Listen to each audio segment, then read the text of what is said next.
Jeeva today பார்வையாளர்களுக்கு வணக்கம். இன்றைய நேர்காணலில் அண்ணா திராவிட முன்னேற்ற கழகத்தினுடைய மூத்த பிரமுகர், திராவிட இயக்க சிந்தனையாளர், செயற்பாட்டாளர் புகழேந்தி அவர்கள். சார் வணக்கம்.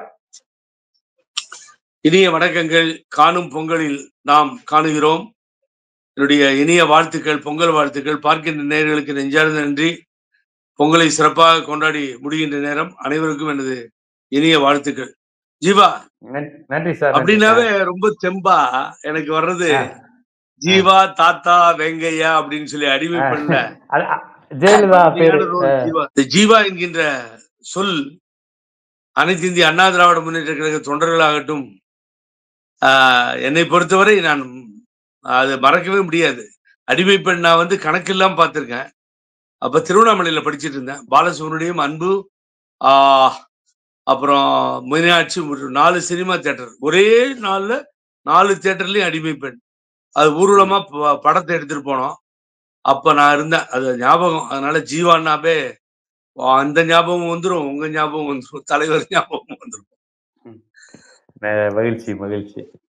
இப்ப அதிமுகவை பற்றி தான், தலைவர் தொடங்கிய அந்த அதிமுகவின் பற்றி தான் நம்ம பேச இருக்கிறோம்.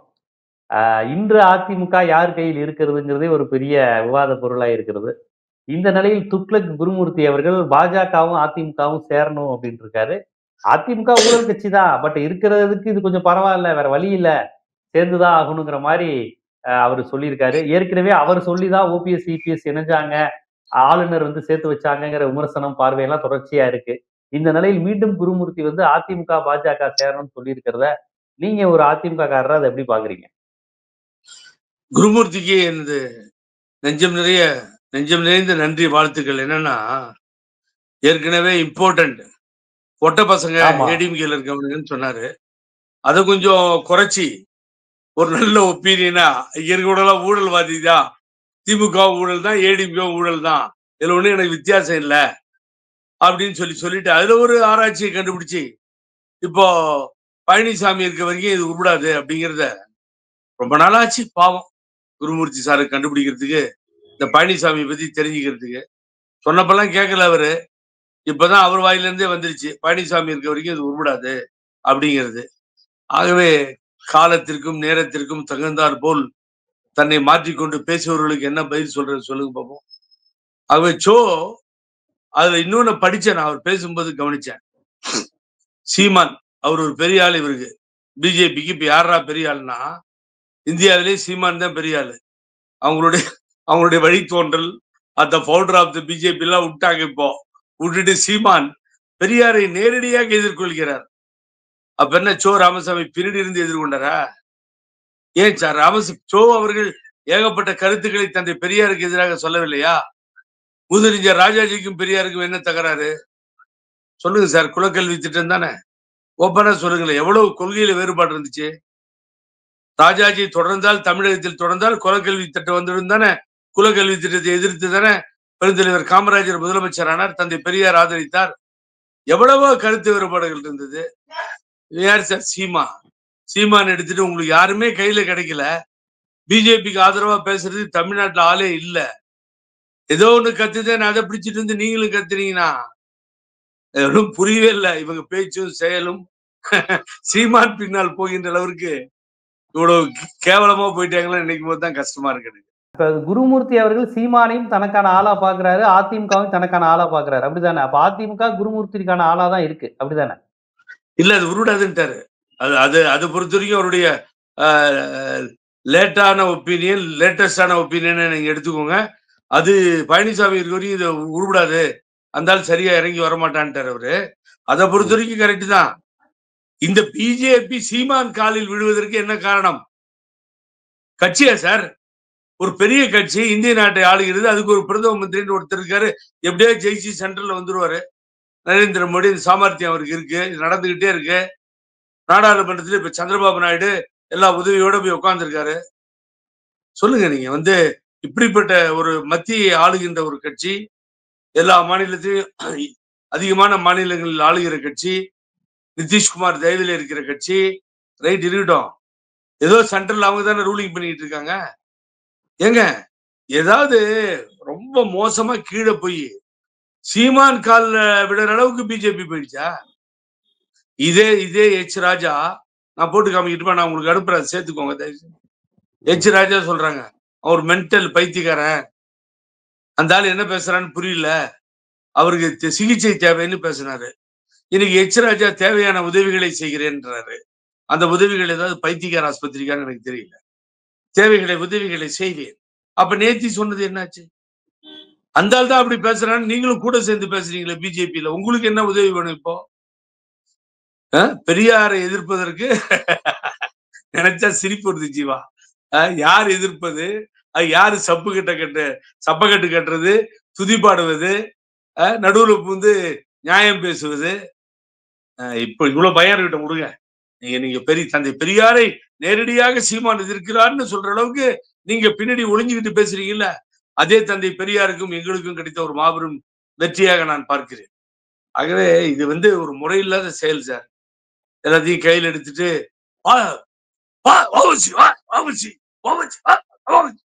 வஉசி என்ன எங்களுக்கு எதிரியா? அதான் நான் கேட்டேன். கப்பலோட்டிய தமிழன் எதிரியா எங்களுக்கு? சொல்லுங்க. ஒவ்வொரு இடத்துலயும் பாருங்களேன், சுதந்திர போராட்ட தியாகிகள் அத்தனை பேரும் பெரியார் செய்த சாதனைகள், சீர்திருத்தங்கள் எனக்கு புரியாது சார். ரொம்ப பேருக்கு புரியாது சார். பாபர் மசூதி டிசம்பர் 2, 1992 இடிக்கப்படுது. டிசம்பர் 6 இடிக்கப்பட்ட அன்னைக்கு அதை எதிர்த்து போய் நான் வந்து பெங்களூர்ல இருந்த நேரம் மாநில செயலாளரா தைரியமா போய் உட்கார்ந்தேன். எம்ஜி ரோட்ல கர்ஃபியூ ஆர்டர் இஷ்யூ பண்ணிட்டான். கர்ஃபியூ ஆர்டர் இல்லாத ஒரே மாநிலம் தமிழகம். ஆர்ப்பாட்டமும் ரகளையும் எதுவுமே இல்லாத அமைதி காத்த மாநிலம் தமிழகம். காரணம் தந்தை பெரியார். தந்தை பெரியார் என்கின்ற தலைவர் இங்கே இருந்ததால் தான் உங்களுக்கு அந்த மசூதி இடிக்கப்பட்ட நேரத்தில் கூட ஒரு பிரச்சனை இல்லாம போச்சு. அவங்களுக்கு புரியுமா என்னன்னு தெரியல ஜீவா. தேவையில்லாம வம்புக்கு இழுத்து அப்புறம் யாரையோ ஒரு பேரை சொல்றோம், அவரு தெரியுமா இவரு. நாங்க யாருக்குப்பா எதிரி? நாங்க யாருக்கு எதிரி இல்லையா? தந்தை பெரியார் யாரை எதிரியா பாவிச்சார் சொல்லு, பேசினாரா? அப்ப நிருபர்கள் குறுக்கிட்டு கேக்குறாங்க, ஏயா நீ என்ன அன்னைக்கு தாத்தான்னு தந்தை பெரியார் தான் தலைவர்னு, யார் யாருக்கெல்லாம் தந்தை பெரியார் உருவாகியவர்களுக்கு தலைவர் தெரியுமா ஜீவா? வழக்கறிஞர்கள், நீதிபதிகள், பெண்கள் மேலோங்கி வளர்ந்தது, சட்டம் இயற்றப்பட்டது, அப்புறமா தீவிரமாக போராடுவது, உரிமைக்கு குரல் கொடுப்பது, அத்தனைக்கும் என் தாத்தா தந்தை பெரியார் தான். இப்ப திடீர்னு என்னாச்சு உனக்கு? திடீர்னு தந்தை பெரியாருக்கு எதிர்ப்பா என்ன குரல்? அதுல ஒரு பெரிய ஜோக்கு சொன்னா சிரிக்காதீங்க. அதை நினைச்சாவே எனக்கு சிரிப்பு வருது. இதை நான் படித்து தெரிந்து கொண்டேன். எனது தலைவன் யாரு? பிரபாகரன். நீ கூட இருக்க போட்டோ உண்மையான போட்டோன்னு எவனுக்கு தெரியும்? பிரபாகரனை பத்தி பெருமையா பேசிட்டு இருக்கோம் நாங்க, மாவீரன். ஆமகரி சாப்பிட்டாரு பிரபாகரன். நீ அதுலயும் யோகியதை தெரிஞ்சு போச்சு. இந்த போட்டோவே கொடுத்தாரு. ஆமகரி அவர் சாப்பிடல, ஆமகரி சமைச்சு இவர் கொடுத்தாரு. அவர் சொல்லியிருக்காரு, அவர் தான் அப்படி சொன்னாரு. உயிரோடு இருந்தா பிரபாகரன் என்ன பண்ணிருப்பாரு இவரு எனக்கு தான் தெரியும். ஆமகரி சமைக்கிறாரா பிரபாகரனுக்கு? நேரம் இருந்துச்சு அவருக்கு ஆமகரி சமைக்கிறதுக்கு? எவ்வளவு பெரிய மாவீரன்! அந்த மண்ணிற்காக போராடி அங்கேயே உயிர் நீத்த ஒரு மாபெரும் வீரன். நான் வந்து கார்ல போயிட்டே இருக்கேன், அந்த செய்தி வருது, ஓரமா நிறுத்திட்டு கண்கள்ல தண்ணி வந்துடுது. இந்த தமிழீழம் எவ்வளவு பெரிய போராட்டம் நினைச்சு பாருங்க. புரட்சி தலைவர் எம்ஜிஆர் கருப்பு சட்டையை கண்டினியூஸா போட்டார். எத்தனை தலைவர்கள் ஆதரித்திருப்பார்கள்? நெடுமாறன் பார்க்காத பிரபாகரனா? வைகோ அண்ணன் பார்க்காத பிரபாகரனா? என்ன சார் தெரியும் பிரபாகரனை பத்தி? பிரபாகரன் கத்திட்டா பிரபாகரன் முடியுமா? நீ என்ன பண்ணிருக்க பிரபாகரனுக்கு சொல்லு, நான் தெரிஞ்சுக்கிறேன். தெரியாம கேட்கிறேன். நீ பிரபாகரனுக்காக என்ன செஞ்சிருக்கப்பா சொல்லு. இதை செஞ்ச, அதை செஞ்ச, இங்க போராட்டம் நடத்தின, தமிழகத்துல ஆர்ப்பாட்டம் நடத்தின, பிரபாகரனுக்காக உதவி செய்யணும்னு முதலமைச்சரை பார்த்து மனு கொடுத்த, ஏதாவது தெரியுமா உனக்கு? முதல்ல பிரபாகரன் கதை என்னன்னு தெரியுமா? சார், பணம் இல்லை. தமிழ் ஈழம் என்ற யுத்த களத்தில் பாடி வீடுகளில் போராடுகின்ற பிரபாகர் என்ற மாவீரனுக்கு பணம் இல்லை, பொருளாதாரம் இல்லை. அப்பொழுது எல்லாம் பேசி பாலசிங்கம் சொல்றார் பிரபாகரனுக்கு, ஒரே ஆப்ஷன் புரட்சி தலைவர் எம்ஜிஆர் தான். போனது இல்லைன்னு உதவி பண்ணுவார், நமக்காக கருப்பு சட்டை இணைந்திருக்கிறார், வாங்க போலான்னு சொல்லி நேரா வந்தாங்க. அவரை பார்த்தாங்க. அவர்கள் எதிர்பார்த்ததை விட 10% எதிர்பார்த்திருந்தால் 100% கொடுத்து மகிழ்ந்தார் எம்ஜிஆர். தெரியுமா இந்த ஆளுக்கு இந்த கதையெல்லாம்? துப்பாக்கி இல்லாம வர முடியாதுன்னுட்டார் ஏர்போர்ட்ல பிரபாகரன். ரொம்ப நேரம் குழப்பமா போய்கிட்டு இருக்கு. அதுக்கு பின்னாடி புரட்சி தலைவர் எம்ஜிஆர் கன்னோட வர சொல்லுங்க தம்பின்ட்டார். கன்னோட போறார். கண்ணை கீழே வச்சுட்டு காலில் விழுந்து கும்பிடுறார். நேற்றைய தினம் விஐடி விஸ்வநாதன் அண்ணன் பேசும்போது அந்த பேச்சை கேட்டேன். இப்பொழுது அரசியல் இல்ல, அவர் பேச்சை கேட்டேன். பிரபாகருடைய இல்லத்தில் புரட்சி தலைவர் எம்ஜிஆர் படம் மாத்திரம்தான் இருந்திருக்கிறது. அதுதான் சரித்திரம், அதுதான் மாவீரனுக்கு அழகு. அவ்வளவு மகிழ்ச்சியாக போனார்கள். அதுலதான் சார் போராட முடிஞ்சது. அந்த பணத்தை வச்சு என்ன வேணாலும் கேள்வி தரேன்னாரு தலைவர். தெரியுமா உனக்கு? இந்த ஏதாவது நீ பிரபாகருக்காக ஒரு ஒரு சின்ன ஒரு ஒரு ஒரு கட்டை இப்படி நகர்த்தி போட்டிருப்பியா நீ? என்ன தெரியும் உனக்கு பிரபாகரனை பத்தி? முதல்ல நீ உன்னுடைய புகைப்படமே சந்தேகத்துக்குரியது. எப்ப ஆமக்கரின்னு சொல்லி பிரபாகரனை அசிங்கம் பண்ண நீ? ஆகவே நீ பேசிட்டு இருக்க. ராஜீவ்காந்தி என்கின்ற மா மனிதன் இந்த மண்ணிலே கொலை செய்யப்படாமல் இருந்திருந்தால் அது வேறு கதை. அங்கதான் மாறுச்சு சரித்திரம். தமிழீழம் மலர்ந்திருக்கும், தமிழீழம் போச்சு. இந்த நாட்டிலே அம்மாவும் புரட்சி தலைவி அம்மா அவர்கள் புரட்சி தலைவர் எம்ஜிஆரை தொடர்ந்து சர்வதேச நீதிமன்றத்தில் நிறுத்தி கொலை குற்றவாளி என்று சொல்லி தூக்கில் இட வேண்டும் என்று சொன்னார்கள் ராஜபக்சேவ. நீ பேசியிருப்பியா? என்னைக்காவது ராஜபக்சே எதிர்த்து போராட்டம் உண்டா வந்து? அம்மா 2-3 முறை சட்டமன்றத்தில் தீர்மானத்தை நிறைவேற்றி கொல்லணும்னு சொன்னாங்க ராஜபக்சேவ. கவலையே படல. அன்றைய தினம் துணை ஜனாதிபதியாக இருந்த வெங்கைய நாயுடு ராணுவத்தை அனுப்புன்னு சொன்னதுக்காக அப்படி பேசக்கூடாது ஒரு சீஃப் மினிஸ்டர்னு சொன்னார் அவரு. இதெல்லாம் மீறி பேசுறாங்க, கவலையே படல. இந்த வரலாறு சிறப்புகள் இதெல்லாம் வரலாற்றில் போற்றப்படக்கூடியவை. அங்கே வாழ்ந்து காட்டியவர்கள் புரட்சி தலைவர். பிரபாகரனை கடைசி வரை ஏற்றுக்கொள்ளல.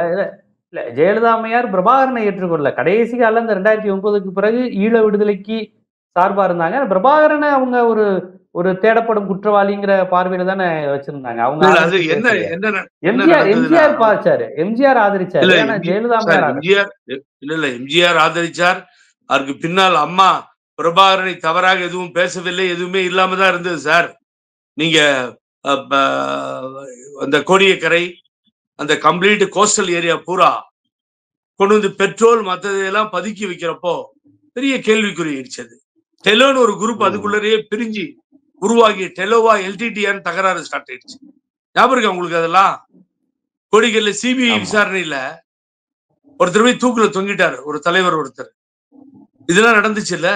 அப்படியெல்லாம் இந்த பிரச்சனைக்குரிய சட்டம் ஒழுங்கு பிரச்சனை ஆகும்போது அம்மா வேறு வழி இல்லாமல் மாறுகிறார்கள். மாறினா அதுக்காக விட்டு இல்ல. தமிழர்களுக்கு எதிரி யார், தமிழர்களை ஆதரித்தது யார் எல்லாம் பார்த்துதான் அப்ப அந்த ராஜபக்சேவை மோசமா இந்த உலகத்திலே யாரும் இப்படி எல்லாம் பேசியிருக்க முடியாது, அந்த அளவுக்கு பேசிட்டாங்க அம்மா. ஆகவே சார் அது சாதகம் பிரபாகரனுக்கு தானே. பிரபாகரன் தானே ஏற்று நிற்கின்ற ஹீரோ, அங்கே அந்த வில்லன் தானே ராஜபக்சே. ஆகவே நீங்கள் அவனை ஒழிக்க வேண்டும் என்று சொன்னாலே பிரபாகரனை ஆதரிப்பதான அர்த்தம். என்ன இருக்கு அதனால தப்பு? எந்த மாற்று கருத்து இல்ல. அவரை கைது செய்து கூட்டி வர வேண்டும்னா தீர்மானம் போட்டதுங்கிறது அது ஒரு வரலாற்றுல அதிமுகவுக்கு ஈழ அரசியலுக்கு ஒரு முரண்பாடா போயிடுச்சு. அது ஒரு நடந்தது அந்த சம்பவம். அது இருக்கும் சார். ஏன்னா அன்னைய ஸ்ரீபெரும்புதூர்ல அன்னைய நிலையில நீங்க கேட்கிற கேள்விக்கு நான் போய் சொல்றேன்.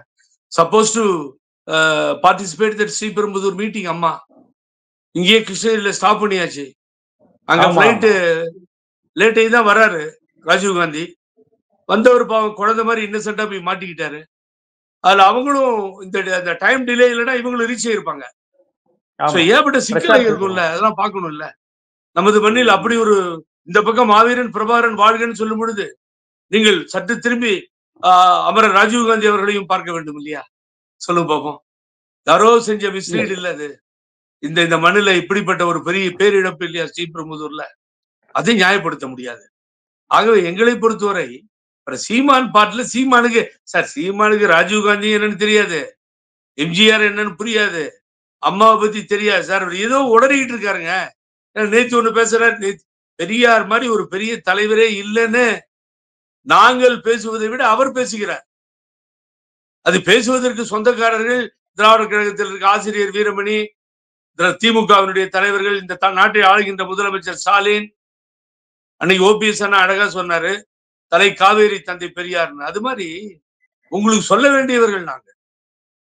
அதுல எக்ஸ்ட்ரா ஆர்டினரியா போய் திராவிடன் திருடன்னா என்னங்க அர்த்தம்? ஜீவா சொல்லு, நீ தெரியாம கேட்கிறவங்களுக்கு சொல்லு. திராவிடன் திருடன்னா இந்த திருடன் எப்படிப்பட்ட திருடன் எனக்கு தெரியும். அது எங்கெங்கயோ இருந்து கூக்குரல் வருது, ஐயோ என் வாழ்க்கையை அடிச்சிட்டியான்னு. நீ வந்து எங்களை பார்த்து திருடன் சொன்னா நான் கேட்கிறேன், தமிழ் பேச்சாளர், தமிழ் ஆராய்ச்சியாளர், தமிழை பேசுவதிலே வல்லமை படைத்தவர்களாக நாம் பார்த்தவர்கள் எல்லாம் சிபி சிற்றரசு, நாவலர் நெடுஞ்செழியன், என் அண்ணன் காளிமுத்து, உன் மாமன் யாரு, சீமானுக்கு மாமன். எப்படி எல்லாம் அந்த ஏவுகணைகள் மாதிரி வார்த்தைகள் வரும். அம்மா ஒரு நாள் ஒரு பெண் காலையில எழுந்து இரவு படுக்கையறைக்கு செல்லும் வரை அவள் செய்கின்ற சேவைகளை பாராட்டி அப்படியே இலக்கியமா சொற்சொடரா கொண்டு போவார். அம்மா மேடையில மறந்து கைத்தட்ட ஆரம்பிச்சிட்டாங்க காளிமுத்துவை பார்த்து. எங்க இருந்து வருதுன்னு தெரியாது நமக்கு, ஏவுகணைகள் மாதிரி வரும். அப்படிப்பட்ட சொற்சுழற்குரிய ஒரு மாபெரும் இலக்கிய செம்மலாக பார்த்த காளிமுத்து தந்தை பெரியாரை என்னவெல்லாம் புகழ்ந்திருக்கிறார் தெரியுமா? நாட்கள் போதாது. என்னவெல்லாம் எழுதியிருக்கிறார் தெரியுமா? படிப்பதற்கு நமக்கு நேரம் போதாது. அப்படிப்பட்ட மாமாவுடைய மருமகன் நீ, அவரை திருடன்ற, அதான் அர்த்தம். அப்புறம் எம்ஜிஆர் திருடன்ற, கலைஞர் திருடன்ற, ஸ்டாலின் திருடன்ற, என்னையும் திருடன்ற. அப்ப நான் கேட்கிறேன், நீ இப்ப ஈரோடுல போறல்ல தம்பி, ஈரோடுல போறல்ல, நீ ஈரோடுல போ, அங்க போயிட்டு கேளு. பல ஆண்டுகளாக அரசியல் உதித்த காலத்திலிருந்து திமுக அண்ணா திமுக மாறி மாறி அங்க நிறைய எம்எல்ஏஸ் மினிஸ்டர்ஸ் இருந்துட்டாங்க ஈரோடு டிஸ்ட்ரிக்ட்ல. நீ சொல்ற தேசியத்தை ஆதரிச்சவனும் சரி, ஆரியத்தை வணங்கணும் சரி, எல்லாரும் ஓட்டு போட்டுதான் இவங்க எல்லாம் எலெக்ட் ஆனாங்க. அதை போல தெரிஞ்சுக்கும். ஒன்றே குலம் ஒருவனே தேவன் பெரியார் வழியிலிருந்து அந்த ஒரே ஒரு கோட்ல இருந்து மாறி வந்த பேரறிஞர் பெருந்தகை அண்ணா அவர்கள் அதை சாதித்து காட்டினாரு. அப்போ அந்த ஈரோடு மக்கள், நீ நினைக்கிற மக்கள் ஒரு 5% விட்டு 10% ஓட்டு போட்டிருக்க மாட்டான். இந்த 90% மாறி மாறி இந்த வெற்றி பெற்ற திராவிட கட்சிகளுக்கு வாக்களித்த அத்தனை பேரும் திருடர்களா? யாரா திருட? தமிழகத்தினுடைய அத்தனை வாக்காளர்களும் 90% திருடர்கள். வைத்தியக்கார சும்மா நீங்க அவனா என்ன பேசுறதுன்னே தெரியலீங்க. ஏதாவது உளறான், என்னன்னே புரிய மாட்டேங்குது. ஆவுன்னு கத்துறது, ஆவுன்னு கத்திக்கிட்டு பாரா தலைவன் சொல்லி கொடுத்தான், வா வா. ஜீவா டுடே மாதிரி ஒரு சேனலுக்கு வா, நீ நானும் உட்காந்துக்குவோம். 5 நிமிஷத்துக்கு மேல நீ என்கிட்ட பேசவே முடியாது. எங்க அப்பா 6 முறை ஜெயிலுக்கு போனாரு மொழி போராட்டத்துல. எங்க பெரியப்பா சுதந்திர போராட்ட தியாகி. அந்த ரத்தத்துல ஊறி வளர்ந்தவனா. திராவிடம் தான். திராவிடத்தை சொல்ல உனக்கு தகுதி இல்லைன்னா, சொல்ல முடியலன்னா பரவாயில்ல. திராவிடத்தை தவறா பேசினா மரியாதையை நடைகட்டு. தமிழிடம் அடைய முடியாமல் உலகம் முழுவதும் அங்க இருக்கின்ற போராளிகள் எல்லாம் பிரிந்து அங்கங்க பிச்சை எடுக்காத நிலைமையில கஷ்டப்பட்டுட்டு இருக்கான். போ, ஒரு 10 பேத்துக்கு ஹெல்ப் பண்ணு, போய் தொலை, அதையாவது பண்ணு. அதை விட்டுட்டு இங்க இருந்து திராவிடம் அது இது தேசியம். வள்ளலாருக்கு நம்ம எதிரியா ஜீவா? நீங்கள் நான் வள்ளலார்னா எங்களுக்கு பிடிக்காதா? வள்ளலார் ஏதாவது தப்பா பேசியிருக்குமா? முட்டாப்பைய முதல்ல ஒண்ணு புரிஞ்சுக்கணும் ஜீவா. மூதறிஞர் ராஜாஜியும் பேரறிஞர் அண்ணாவும் நேர் எதிர்கோடுகள். 2 பேரும் சந்திச்சப்ப அப்படியே கட்டி பிடிச்சுக்கிறாங்க, சிரிக்கிறாங்க, பழகுறாங்க. அப்படிதான் இந்த தமிழகத்தினுடைய அரசியல் பண்பாடு அப்படிதான் வளர்ந்து வந்தது. நீ என்ன இங்க பிரிவினை உண்டாக பாக்குற? நீ தலைக்கீழ நடந்து வந்தாலும் தம்பி அது நடக்காதீங்க. நான் சொல்றேன், பிஜேபிக்கு அண்ணாமலைக்கும் சரி எல்லோருக்கும் நான் அன்போடு சொல்றேன், நீங்க வந்து ஒரு பெட்டியில ஒரு விஷ பாம்ப நீங்க பெட்டியில அடைச்சு கையிலே வச்சு தூக்கிட்டு போயிட்டு இருக்கீங்க. பெட்டி கொஞ்சம் கேப்பாச்சு, அந்த விஷ பாம்பு உங்களை கொத்திரும். இந்த விஷ பாம்பு நச்சுத்தன்மை கொண்ட அரசியல்வாதி தான் இந்த சீமான். இதே மாதிரி உங்களையும் பேசுவாரு, உங்க அப்பா மோடி தாத்தா கீதா எல்லாத்தையும் பேசுவாரு. அந்த கவலையே பண்றதுல ஏற்கனவே பேசினால்தான். ஆனா இன்னைக்கு பாஜக சீமானத்தான் தனக்கு அரசியல் தரகு வேலை பார்க்குவதற்கு, பாஜகவின் கொள்கைகளை பரப்புவதற்கு இறக்கி விட்டுருக்குன்னு தானே விமர்சனம் வந்திருக்கு. அவரு பொலிட்டிக்கல் அவர் தானே இருக்காரு. சார் முடியல, அரசியல் பண்ண முடியல. கால் ஊனுது, கை ஊனுது, விரல் ஊனுது, முதுகு ஊனுது, தலை ஊனுது, எல்லாமே ஊனுது. ரொம்ப நாளா ஊனிக்கிட்டு தான் இருக்கு. அன்பு சகோதரி தமிழிசை காலத்துல இருந்து ஊனிக்கிட்டு தான் இருக்குது. ஊனுதே தவிர எதுவுமே நிக்க மாட்டேன். தான் ப்ராப்ளம். ஊண்டுகிறது. ஊன்றி வரும் தடி சற்று நடுங்கக்கூடும் உள்ளத்தின் புறத்திலே நடுக்கமில்லை பாண்டவனும் வெண்மேக தாடியாடும் வளமான சிந்தனைக்கு ஒரு ஆட்டம் இல்லை நாதியிலார் நாதி பெற நாப்படைத்தார் இந்த மண்ணிலே பிறந்து விண்ணெதிர கருத்துக்களையும் சொல் தந்தை பெரியார் அவர்கள் ஊன்றினார் சுயமரியாதையை வித்திட்டார் அது ஊன்றுகோல் ஊன்றி நிற்கிறது இங்க என்ன ஊன்றி நிற்கிறது இங்க ஊனவே மாட்டேன்து அதனால வேற சப்போர்ட்டுக்கு ஆள் இல்ல தேடுறாங்க சீமானே இல்லைங்க நீங்க டிராபிக் ராமசாமி ஈரோடு இல்ல அவர் இருந்து கூட அவர் திராவிடத்துக்கு எதிர்ப்பா பேசியிருந்தா அவரே தேடிட்டு போயிருப்பாங்க அவங்க ஆகவே அவர்கள் ஆட்கள் தேடுகிறார்கள் புரோக்கரை தேடுகிறார்கள் தன்னுடைய வளர்ச்சிக்காக யாராவது கிடைப்பார்களா என்று அலைகிறார்கள் அதுல ஒரு பைத்தியக்காரன் கிடைச்சிருக்கான் ஈஸியா கூட்டு வந்துட்டாங்க அதனால நீங்க போய் பிஜேபிய எங்கேயாவது சீமானை வழிபடுகிறோம் சீமான் பின்னாலே போகிறோம் சொன்னா பிஜேபி சுத்தமா மூட்டை கட்டி வெளியில போக வேண்டியதான் இங்க பிஜேபி என்ற பேர் கூட எல்லாம் போயிடும் தவறு செய்கிறார் அண்ணாமலை புரியல அவருக்கு என்ன நடக்குதுன்னு this things are going on இல்ல இப்ப குருமூர்த்தி போன்றவர்கள் சீமான நண்பர்கள்ங்கிறாங்க அதே குருமூர்த்தி போன்றவர்கள் அதிமுகவும் எங்களுக்கு நட்பு சக்திங்கிறாங்க அப்ப இந்த ரோலை நம்ம எப்படி புரிஞ்சுக்கிறது பாஜக அதான் பாரதிய ஜனதா சீமானையும் அதிமுகவையும் சமத்தட்டில் வச்சு பாக்குதே அதை நீங்க எப்படி பாக்குறீங்க இல்ல இப்ப சார் இதெல்லாம் தேடி போறாங்கன்ற நாடி போறாங்கன்ற எங்கேயாவது ஒரு ஊன முடியல இல்ல காலை ஊன்றதுக்கு ஒரு கோல் கிடைக்குமான்னா அந்த கோல் தந்தை பெரியார்னு எழுதி சுயமரியாதைன்னு எழுதி திராவிடர் கழகம்னு எழுதி அப்புறம் அதுல இருந்து வந்த திமுக எழுதி அண்ணா திமுக எழுதி தலைவர்கள் பெயராலே தந்தை பெரியார் பேரறிஞர் அண்ணா புரட்சி தலைவர் எம்ஜிஆர் கலைஞர் அம்மா இன்னைக்கு ஸ்டாலின் அப்படி இல்ல இருக்கு ஊன்றுகோல் ஒண்ணுமே கிடைக்கல இல்ல யாராவது கிடைப்பானா சார் பிஜேபிக்கு ஆதரவா யாராவது கிடைப்பானா சொல்லுங்க பாப்போம் அதுதானே இப்ப கொஸ்டின் மார்க் என்ன பண்ணாலும் வேலைக்கு ஆக மாட்டேங்குது நான் கேக்குறேன் கொஞ்ச நாளைக்கு முன்னாடி தானே இது மாதிரி ஒரு துரோகியை நானு பழனிசாமி மாதிரி ஒரு துரோகியை நான் பார்த்ததே இல்லை வரலாறுல லண்டன் படிக்க போகிறதுக்கு முன்னாடி சொன்னாரு நான் கூட சொன்னாங்க போக வேணாங்க ஒரு வாழ்க்கை வரலாறு படிச்சா போதுங்க யார் அண்ணாமலைக்கு இப்ப அப்புறம் சொன்னாரு 7 தொகுதி டெபாசிட் போச்சு 12-13 தொகுதியில நாங்க முன்னாடி வந்துடும் நீங்க பின்னாடி போயிட்டீங்க இனிமேல் முடிஞ்சு போச்சு அதிமுகன்னாரு அப்படியெல்லாம் முடிஞ்சு போச்சு பாமக கூட இருக்கு ஓபிஎஸும் கூட தான் ஜாலரா அடிச்சிட்டு இருக்காரு பிஜேபிக்கு ஏன் இவங்களையெல்லாம் வச்சு கேண்டிடேட்டை போட வேண்டியதானே ஈரோட்ல குருமூர்த்தி அட்வைஸ் பண்ணலையா அப்ப கேண்டிடேட்டை போடுறதுக்கே பயப்படுறீங்களா சார் உங்க எலெக்ஷன் கமிஷன் தானே சார் நீங்க தானே சார் தேர்தல் நடத்த போறீங்க வெள்ளூர் நாடாளுமன்ற தேர்தலை நிறுத்தி வைக்கல பணம் புழக்கம் அதிகமா இருக்குன்னு சொல்லி அரவங்குறிச்சியில செய்யல ஆர்கே நகர்ல செய்யல ஏன் பயப்படுறீங்க கிட்ட நெருங்க கூட முடியல சார் திமுகவை நான் திமுகவை ஆதரிச்சு பேசுறேன்னு யாராவது சொன்னாலும் எனக்கு கவலை இல்லை பயப்படுறானுங்க ஈரோடு வாக்காளர்கள் பொதுமக்கள் அனைத்து இந்திய அண்ணா திராவிட முன்னேற்ற கழகத்தினுடைய வாக்காளர்கள் ஆதரவாளர்கள் ரொம்ப வேதனையில் இருக்காங்க அந்த தொண்டர்கள் எங்க போவாங்க நான் கேட்கிறேன் என்னுடைய கட்சியினுடைய தொண்டர்கள் எங்க போய் பிச்சை எடுக்கிறது யார்கிட்ட போகிறது நோட்டால போட முடியும் இல்ல வீட்டுல இருக்கணும் ரெண்டுல ஒரு டிசிஷன் எடுக்கணும் இதுக்காக நம்மள அரசியல் கட்சி இது இப்படி வளர்த்து தலைவரும் அம்மாவும் உருவாக்கி இந்த பைத்தியக்கார எடப்பாடிக்கு கையில கொடுத்துட்டு போனாங்க எல்லா தேர்தலையும் புறக்கணித்தால் 2026லயும் புறக்கணிப்பு வரும் புகழேந்தினுடைய எதிர்ப்பு தாங்க முடியாம தேர்தல் கமிஷன்ல பயந்துட்டு இன்னைக்கு தேர்தல் நிறுத்தலையா நான் சொல்லல திமுக இருந்து ஒரு முக்கியமான நபர் சொல்லிட்டாரு புகழேந்திக்கு பயந்துட்டு கேண்டிடேட்டை போடலன்னு அந்த நிலைமைக்கு போயிட்டாரு அவரு ரெட்டேலை மேலையும் அவருக்கு டவுட் அப்ப திமுக வெற்றி பெற வைக்கிறது இல்ல அப்படி பார்த்தா திமுக வெற்றி பெற வைக்கிறது தான் எடப்பாடி நோக்கம் போல நீங்க சொல்றது பார்த்தா அப்படிதான் தெரியுது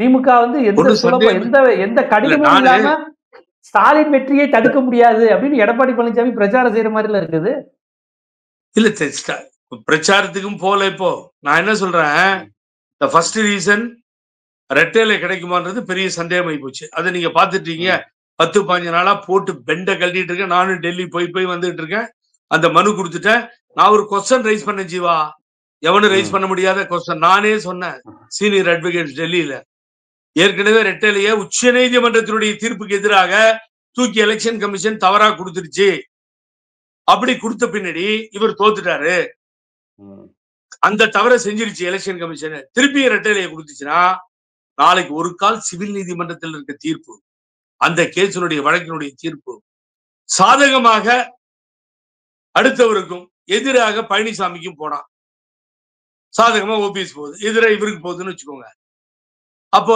இடைக்காலத்துல அந்த இழப்பீடு ஈடு செய்ய முடியாத இழப்பீடை சரி கட்டி விடுமா தேர்தல் ஆணையம்? அப்ப ரிசல்ட் வர வரைக்கும் வெயிட் பண்ண சொல்லி சுப்ரீம் கோர்ட் ஒண்ணுன்னு கேட்டேன். இப்பதான் அவங்க கண்ணை முடிச்சுக்கிட்டாங்க. ஆஹா, ரொம்ப இம்பார்ட்டன்ட் பாயிண்ட் ரைஸ் பண்றாங்க, ஒருத்தர் வந்து பிரச்சனை ஆகும். அது அவங்க புரிஞ்சுக்கிட்டாங்க. இங்க வந்து என் மேல கேஸ் போடுறாங்க, ரிட்ட போடுறாங்க, அது போடுறாங்க. இப்ப அவங்களுக்கு தெரிஞ்சு போச்சு ரெட்டையில ஆட்டத்தில் இருக்குன்னு. ஒரு கால் 2026லயும் கேஸ் முடியாம ரெட்டையிலையும் ஃப்ரோசன் ஃப்ரீ செய்யி எல்லாம் போச்சுன்னா பழனிசாமி 2026 நிக்க முடியாதுன்னு சொல்லிடுவாரு. ஏன்னா அப்பயும் இந்த கொடநாடு பயாஸ்கோப் முடியாது. கொடநாடு கொலை கொள்ளையை இப்படியே திராவிட முன்னேற்ற கழகமும் அவருடைய தலைவரும் எலெக்ஷன் டைம்ல சொல்லிட்டு நாங்கள் மதிக்கக்கூடிய முதலமைச்சர் அதில் ஆக்ஷன் எடுக்கவே மாட்டேங்கிறாரு. கோர்ட்டு தீர்ப்பு சொல்லிடுச்சு விசாரணை பண்ணுன்னு. நோ ஊழல், ஒரு ஊழல் கேஸ்ல ஏகப்பட்ட ஊழல் கேஸ், ஆக்ஷன் இல்ல, நோ. அப்ப எப்படி தேர்தலில் நிப்பாரு எடப்பாடி பழனிசாமி? இது என்ன அண்டர்ஸ்டாண்டிங்? ஸ்டாலின் இப்ப குருமூர்த்தியின் பேச்சை கேட்டுதான் ஓபிஎஸ் இபிஎஸ் இணைஞ்சாங்கன்னு குருமூர்த்தியே சொல்றாரு. அதை ஓபிஎஸும் மறுக்கல, இபிஎஸும் மறுக்கல. இப்ப திருப்பி குருமூர்த்தி வந்து திருப்பி அந்த அரசியல் தரகு வேலையை ஆரம்பித்து விட்டாருன்னு சமூக வலைதளங்களை பேச ஆரம்பிச்சிட்டாங்க. ஆஹா, ஏடிஎம்கே திருப்பி தர்மயுத்தத்துல இருந்து பேச ஆரம்பிச்சிட்டாருன்னு. இப்ப வந்து ஏடிஎம்கே பிஜேபி சேரணும்னு குருமூர்த்தி சொல்லியிருக்காரு. இப்ப திருப்பி சேர்ந்துருவாங்களா? ஏன்னா ஏற்கனவே குருமூர்த்தி சொல்லிதான் அது நடந்துச்சுன்னு குருமூர்த்தியே சொல்றாரு. அசிங்கமா பேசியிருக்காரு. உங்களுக்கு எல்லாம் ஆண்மை இல்லையா, சாக்கடை தண்ணி, நீங்களாம் ஆம்பளை தானான்னு கேட்டேன். இதெல்லாம் குருமூர்த்தியே சொன்னது. இவ்வளவு மோசமா பேசினாரு. இப்ப வேற வழி இல்ல, மோசமான கட்சி தான் அதிமுக, இருந்தாலும் பிஜேபி அதிமுக கூட்டணி சேரணும்னு சொல்லியிருக்காரு. அப்ப திருப்பி ஏடிஎம்கே பிஜேபி அலையன்ஸ் நடக்குமா? குருமூர்த்தி கனவு பலிக்குமா? இன்னைக்கும் நான் ஓப்பனா சொல்றேன், தலைவர்களோட பழகி அவருடைய எண்ணங்களும் மனப்பக்குவமும் எப்படி இருக்குன்றது எனக்கு தெரியும். அதனால நான் உங்கள்ட்ட ஓப்பனா சொல்றேன். இன்னைக்கு குருமூர்த்தி இருக்க ஆபீஸ்ல இருக்க முக்கியமான நபர் அடிக்கடி அண்ணன் வீட்டுக்கு வருவார். உங்களுக்கு யாருன்னு தெரியும், துக்ளக்ல இருந்து ரமேஷ் கூப்பிட்டு சொன்னா கூட ஓபிஎஸ் கேட்டுக்குவாரு. இது மாதிரி சொன்னாரு குருமூர்த்தி, என்னென்ன ஓகேன்னுவாரு. ஆனா ஒரு காலத்துல கேட்டாரு எடப்பாடி பழனிசாமி, நான் இல்லை என்று சொல்லவில்லை. இன்னைக்கு அதே எடப்பாடி பழனிசாமி அவருடைய நிறத்தை காட்டி விட்டார். அதனுடைய எதிர்வினை தான் இவர் பேசுற பேச்சுக்கள். யாரு? குருமூர்த்தி. இப்போ யாரு குருமூர்த்திய சொல்லியா குருமூர்த்தி அவன் பேச்செல்லாம் நான் கேட்க மாட்டேன் அப்படின்ற இடத்துக்கு போயிட்டார் பழனிசாமி. ஆனா ஓபிஎஸ் அப்படி போகல. நீ ஐயா நீங்க என்ன சொன்னாலும் சரிங்க அப்படிங்கிற நிலைமையில அவர் இருக்கார். இதுதான் ஓபிஎஸ்க்கு இபிஎஸ்க்கு டிஃபரெண்ட். ஆனா அப்படி பார்த்தா எடப்பாடி பழனிசாமி திராவிட கட்சியா இருக்காரு. இல்ல நீங்க சொல்றபடி பார்த்தா ஒரு பாஜகவினுடைய புரோக்கர் வேலைக்கு, அரசியல் தரகு வேலைக்கு நான் வணங்க மாட்டேன் அப்படின்னு நிக்கிறது இபிஎஸ் தானே. ஓபிஎஸ் வந்து பாஜக ஃபுல்லா சரண்டர் ஆயிட்டாரு தான் அர்த்தம் குருமூர்த்தி கிட்ட. டாமினேஷன் என்னன்னு கேட்டீங்கன்னா, நான் தான் லீடர், நான் வளர்ந்துட்டேன், எங்கேயோ வந்துட்டேன் அப்படிதான் அமித்ஷாவுக்கே சொல்லி அனுப்பிச்சாரு அவரு. தப்பா சொல்றீங்க, ஆட்சிக்கு வருவோம் அன்னைக்கு 5 ஸ்டார் ஹோட்டல்ல. அவருடைய எண்ணங்கள் சிந்தனைகள்லாம் அவர் எங்கேயோ பெரிய லீடரா அவரே நினைச்சுக்கிட்டு தொடர்ந்து தோத்துக்கிட்டே இருக்காரு. ஆகவே அவர் குருமூர்த்தி பேச்செல்லாம் அவர் கேட்க மாட்டாரு சார், அதை விட்டுருங்க. அததான் குருமூர்த்தி ஓப்பனா கன்ஃபெஷனல் ஸ்டேட்மெண்ட் பண்ணி கொடுத்துட்டாரு. அவர் எடப்பாடி இருக்க வரைக்கும் உருப்படாது அதிமுக ஸ்டேட்மெண்ட் நம்மளா சொல்றோம். நேற்று ஸ்பீச்ல ஓப்பனா சொல்லிட்டாரு. அதிமுக சேரணும்ன்றாரு, எடப்பாடி திருந்தவே மாட்டான்றாரு. நல்லா ஞாபகம் வச்சுக்கோங்க, எடப்பாடி திருந்தவே மாட்டான், அதிமுக சேரணும். அந்த பக்கம் எங்களை பத்தி பேசுற சீமானை பாராட்டுகிறோம். ஏன்னா இவருக்கு முன்னாடி சோலாம் ஒண்ணுமே பேசல. இப்ப சீமான் ஒருத்தன் தான் முதல்ல பேச ஆரம்பிச்சிருக்காரு. அதனால இவர் பாராட்டுறாரு. இப்ப நடக்கிற டயகோனல் தான் உங்களுக்கு. குருமூர்த்தியினுடைய இந்த மீண்டும் அந்த அவருடைய அரசியல் தரகு வேலை அப்படிங்கிறது எடுபடுமா? ஏன்னா கடந்த முறை எடுபட்டுச்சுல, அவங்கதான் பொலிட்டிக்கல் புரோக்கரேஜ் வேலை பார்த்தாங்கன்னு தெரியும். மீண்டும் அவர் ஆரம்பிக்கிறாரு, அது எடுபடுமா சார்? அவர் தான் இந்த வேலையெல்லாம் பார்த்தது சார். போய் அது அந்த அம்மா நினைவிடத்துக்கு முன்னாடி இவரை உட்கார சொன்னது, தர்ம யுத்தத்தை ஸ்டார்ட் பண்ணி கொடுத்ததெல்லாம் அவர் தான். வாயா அங்க போய் உட்காருனாரு, ஒரு ஓடி போய் உட்காந்துட்டாரு. வாயாரு திரும்பி ஓடி வந்தாரு. இதெல்லாம் அவர் தான். அவருடைய சித்து விளையாட்டுகள்ல அவர் ஸ்டார்ட் பண்ணி எல்லாத்தையும் பண்ணிட்டு இருக்காரு. இப்ப எதுவும் எடுபட மாட்டேன் அவருக்கு. ஒரே எரிச்சலா இருக்காரு அவரு. இப்ப சொல்றதை கேட்க மாட்டேங்கிறாங்க. அந்த கோபம் தான் அவருக்கு, சொல்றதை கேட்க மாட்டேன்றாங்கன்னு. ஆகவே இத அவருடைய ஓன் கட்சியில் இருக்க லீடர்ஸே கேட்க மாட்டேங்கிறாங்க. ஆகவே அவர் அமித்ஷா அவங்கள்ட்ட தான் பேசி ஏதாவது சொல்லணும். ஆனா சார், பிஜேபியினுடைய ஓப்பனா பாயிண்ட்டுக்கு வரேன் ஜீவா, நீங்க அங்கங்க சுத்தவே வேண்டாம். நீங்க வந்து பிஜேபியினுடைய ஒரே ஒரு எண்ணங்கள், சிந்தனைகள், செயல்பாடுகள் நிறைவேற்றப்பட வேண்டியவை எல்லாமே அதிமுக கம்ப்ளீட்டா சர்வநாசமா ஒழிக்கணும். அதுல மாற்று கருத்தே உங்களுக்கு கிடையாது. அதை ஒழிச்சாதான் நம்ம எங்கேயாவது பூந்து மேல வர முடியும். இங்க தமிழ்நாடு பாலிடிக்ஸ்ல காங்கிரஸ் ஃபுல் ஸ்விங்ல இறங்கினா காங்கிரஸா பிஜேபின்னு ஒரு மோதல் வரும். காங்கிரஸ் டல்லா இருக்கிறதால இவங்க அந்த அந்த அந்த 2வது இடத்துக்கு வர்றதுக்கு ட்ரை பண்றாங்க. அதுக்கு ஆல்மோஸ்ட் ஏடிஎம்கே க்ளோஸ் பண்ணணும். அப்புறம் எப்படி நீங்க காம்ப்ரமைஸா சேர்த்து வைப்பாங்கன்னு நினைக்கிறீங்க? அதெல்லாம் சும்மா சார் ஓபிஎஸ் வச்சுக்கிட்டு தானே அவர் சொல்றாரு அண்ணாமலை பிஜேபி ஆட்சிக்கு வரும்னு. ஓபிஎஸ் வச்சுக்கிட்டு தானே முதலமைச்சரா பிஜேபி வருவானாங்கன்னு சொல்றாரு. நமக்குன்னு ஏதாவது இருக்குல்ல சார்? என்னடா நம்மளை வச்சுக்கிட்டு இப்படி எல்லாம் பேசுறாங்களேன்னு கோவம் வரணுமா வரக்கூடாதா சார்? இந்த பக்கம் நேத்தி 182ங்கிறாங்க, 100 கோடிங்கிறாங்க. வைத்தியலிங்கம் வீட்டுல இடி ப்ராப்பர்ட்டியை பூரா சீஸ் பண்ணிட்டான், சீல் வச்சுட்டான். உங்க அணில தானே இருக்காரு வைத்தியலிங்கம் எல்லாம். நீங்க எல்லாம் ஒரே அணி தானே இல்லையா? நான் வெளியே வந்துட்டேன் சார். நான் அந்த அணியிலே இல்ல. நான் மன்னிக்கணும். நீங்க ஓபிஎஸ் வைத்தியலிங்கம் நீங்க எல்லாரும் ஒரே அணில தானே கூடயே தானே இருந்தோம். கூடயே தானே இருந்தோம். பகல் பரிவர்த்தனை நடக்குது பணம், அப்புறம் இடி பிடிக்காம என்ன பண்ணுவான்? எங்க கான்ட்ராக்ட் கொடுத்தீங்களோ அங்க இருந்து உங்களுக்கு லஞ்சம் வருது. அதுக்கு இல்லாம சப்போர்ட் பண்ணிட்டு இருக்க முடியும்? அவரை பாதுகாத்து இருக்கணும். இப்ப நான் கேக்குறேன், விஜயபாஸ்கர் மேல ஹைகோர்ட் சொல்லியும் இடி பாஞ்சும் இன்கம் டாக்ஸ் ரைடு பலமுறை பண்ணியும் அரெஸ்ட் பண்ணலையே. அவர் எப்படி அவரை பாதுகாத்துக்கிறாருன்னு பாருங்க. ரமணாவுக்கு அது உண்டு. அப்ப ஒவ்வொரு விங்ல போய் எப்படியாவது தன்னை பாதுகாத்துக் கொள்கிறாரு. அந்த ரூட் வைத்தியலிங்கத்துக்கு தெரியல. என்ன பண்ணிடுவாங்க அப்படின்னு திமிரா இருந்திருப்பாரு. இப்ப சொத்தை சீல் பண்ணிட்டான். இப்பதான் அவருக்கு தெரியும், புரியும். ஆகவே இது மாதிரிதான் அவர் ஓபிஎஸ் மேட்டர்லயும் இந்த டிசிஷனை எடுத்தார். அவர் எடுத்துதான் காலி பண்ணார் அவர் ஓபிஎஸ் கம்ப்ளீட்டா. நான் ஓப்பனாவே சொல்றேன். எல்லாம் பண்ணி முடிச்சுட்டாரு. இப்போ என்ன பண்ணுவீங்க? 10 கேண்டிடேட்டை போட்டிருந்தீங்கன்னா அன்னைக்கே ரெட்டையில சீஸ் ஆகிருக்கும் சார். ஃப்ரீஸ் பண்ணியிருப்பாங்க எலெக்ஷன் கமிஷன்ல. ராமநாடுக்கு போறாரு தனியா. இது யாரு கொடுத்த ஐடியான்னு அவரே கேளுங்க. ராமநாடுல போய் நிக்கிறாரு. அந்த பையன் லைஃபையும் எடுத்துட்டாரு. யார்? ரவீந்திரநாத். அவராவது நின்று ஜெயிச்சு வந்திருப்பாரு ஈஸியா. அதுவும் போச்சு, இதுவும் போச்சு. பிஜேபி பேச்சை கேட்டு ஒரு ஆள் ஆர்கே புரத்துல இருந்து சுத்தி ஆர்கே நகர்ல இருந்து கொண்டு வந்து அவரையும் தோக்கடிச்சாச்சு. அட்டகாசமா ஒரு வேலையை பண்ணிட்டாங்க பாருங்க பிஜேபி. அங்க அவரை அடிக்க வைக்க, நீங்க ராமநாதபுரம் போங்க, உங்க பையன் என்ன தோத்துருவாருங்க. இதெல்லாம் அழகா பிஜேபி கொடுத்த ஐடியா தான். ஐயோ, நீங்க என்ன சொன்னாலும் நான் செய்யறேங்க, நோ ப்ராப்ளம் சார். நீங்க ஊபியில போய் நீங்க சொன்னா கூட நான் நிக்கிறேங்க அயோத்தியாவில அப்படின்ட்டு போனார்ல. முடிச்சிட்டால பொலிட்டிக்கல் லைஃப் நம்மள நீட்டா முடிச்சிட்டாங்க. அவ்வளவுதானா? அதெல்லாம் முடிஞ்சு போன கதை சார். அதை பேசி என்ன பண்ண போறீங்க நீங்க? வேற நீங்க பாவம். ஏதோ நலிந்தோர் மெலிந்தோர்னு ஒரு 10-20 பேர் இருக்கிறாங்க, அவ்வளவுதான். ஒன்னும் வேலைக்காக அது விடுங்க, பாவம். நாங்க பட்ட கஷ்டங்கள் அது கிடைச்ச பதில் நினைக்கிறேன். நானும் சம்பத் அலைஞ்சது எங்களுக்கு தான் தெரியும். எங்களுடைய உழைப்பில வளர்ந்தார், உழைப்பில உயர்ந்தார். நாங்கள் வெறுத்து வெளியேறினோம், நன்றியை மறந்தார், நடு தெருவில் நிற்கிறார். அவ்வளவுதான். கண்டிப்பா. இந்த நிலையில மீண்டும் குருமூர்த்தி அதிமுக கிட்னி எடுக்கதான் வான்னு கூப்பிடுதுங்கிற மாதிரி நம்ம எடுத்துக்கலாம். ஏன்னா பல பேர் கிட்னிய குருமூர்த்தி பாஜகவினர் எடுத்திருக்கிறாங்க. அவங்க இன்னும் ஏடிஎம்கேவை கம்ப்ளீட்டா பினிஷ் பண்ணல. அவங்க ஏடிஎம்கே தொண்டர்கள் ஸ்ட்ராங்கா நிக்கிறாங்க. அவங்க இன்னும் கம்ப்ளீட்டா ஏடிஎம்கே தொண்டர்கள் நிறமாறி பச்சோந்திகளாக போவதற்கு தயாராக இல்லை.